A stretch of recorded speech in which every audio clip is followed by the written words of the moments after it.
The removal of semaglutide from the FDA shortages list has opened a new chapter in the ongoing legal battles surrounding Novo Nordisk. This development sets the stage for a fresh wave of lawsuits targeting compounding pharmacies and their practices.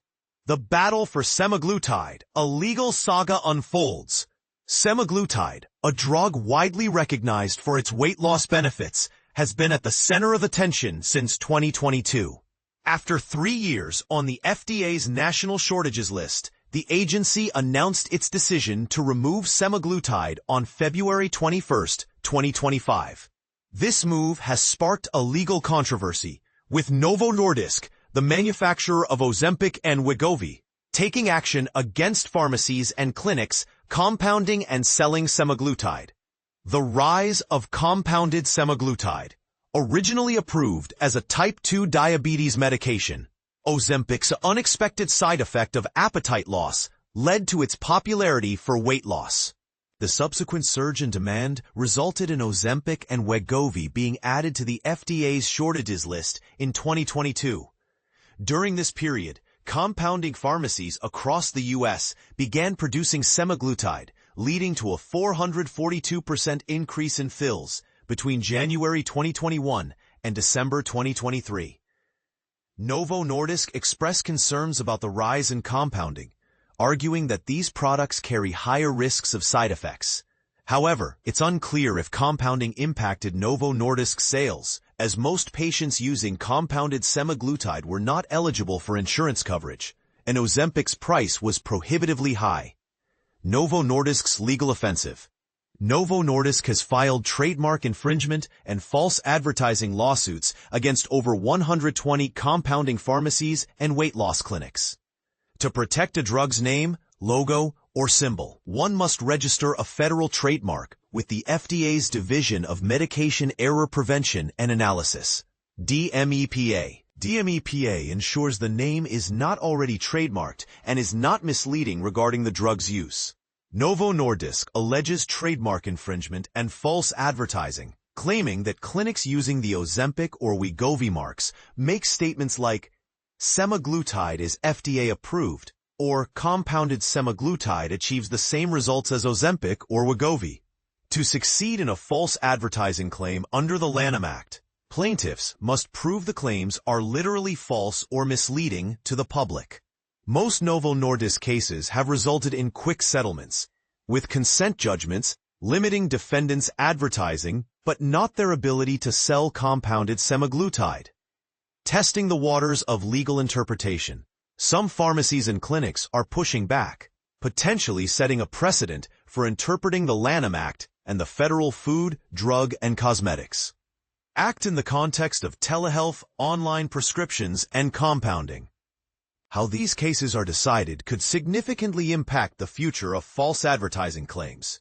For instance, in Novo Nordisk AS et al. Versus Goglia Nutrition LLC, Goglia Nutrition, which offered Ozempic, Wegovy, and other compounded semaglutide medications, moved to dismiss the litigation. They argued that Novo Nordisk's claims were improper group allegations and that their use of the mark was nominative. The court's decision is pending. In another case, Novo Nordisk AS et al. Versus Goglia Nutrition, Rapid Weight Loss and Aesthetic Center Inc., Rapid Weight Loss argued that the Lanham Act cannot enforce the FDC Act, a role reserved for the FDA. The judge disagreed, denying Rapid Weight Loss's motion. Legal victories and challenges. In Novo Nordisk Inc. versus Brooksville Pharmaceuticals Inc., the court granted Brooksville's motion for summary judgment regarding Novo Nordisk's Florida Drug and Cosmetic Act, FDCA, and Florida Deceptive and Unfair Trade Practices Act, FDUTPA claims. Novo Nordisk alleged that Brooksville violated the FDCA by selling adulterated and misbranded drugs, and that its economic harm resulted from a claimed violation of the FDCA. The court reasoned that since none of Brooksville's customers were harmed by its semaglutide compound, Novo Nordisk could not prove injury as required under FDUTPA. After semaglutide's removal from the FDA shortages list, the court found the case moot, as Brooksville only produced patient-specific semaglutide compounds. The FDA's decision and local pharmacies' response. Following the FDA's formal announcement to remove semaglutide injection products from the national shortages list, local pharmacies seeking to continue compounding semaglutide challenged the FDA's order. On April 24, 2025, a federal district court denied a preliminary injunction request to prevent the removal of the shortage designation from taking effect in Outsourcing Facilities Association versus FDA. The FDA's final decision and its impact. Effective April 28, 2025, the FDA removed Ozempic and Wegovy from its national shortages list for 503A pharmacies. Those compounding medications on an individualized basis. Pharmacies are now allowed to compound semaglutide for individual patients with a valid prescription, known as the personalization requirement. However, pharmacists cannot compound regularly or inordinate amounts of drug products that are essentially copies of commercially available drugs. Novo Nordisk's new wave of lawsuits. Novo Nordisk has filed a new series of lawsuits, including against a pharmacy and 8 clinics and telemedicine companies.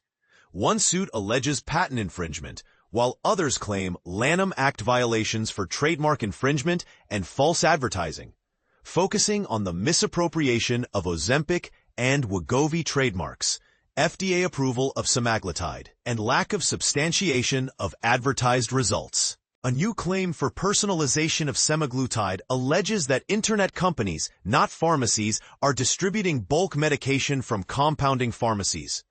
The future of these cases. The outcome of these new cases remains uncertain. Under the Lanham Act, Novo Nordisk bears the burden of proving that an advertisement is false or misleading.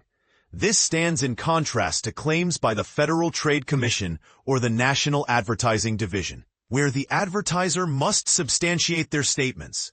It appears that none of Novo Nordisk's prior or new Lanham Act claims have been tested by summary judgment. Novo Nordisk has not presented any survey or scientific evidence to support its claims, and the complaints reviewed do not allege that Novo Nordisk physically tested any compounded semaglutide products before filing claims. This may invite challenges to the sufficiency of the pleadings under Federal Rule of Civil Procedure 9's particularized pleading requirement. Additionally, Novo Nordisk's damages claims could face arguments that many patients using compounded products were not eligible for insurance coverage and would not have purchased Ozempic or Wegovy. Observing the legal journey.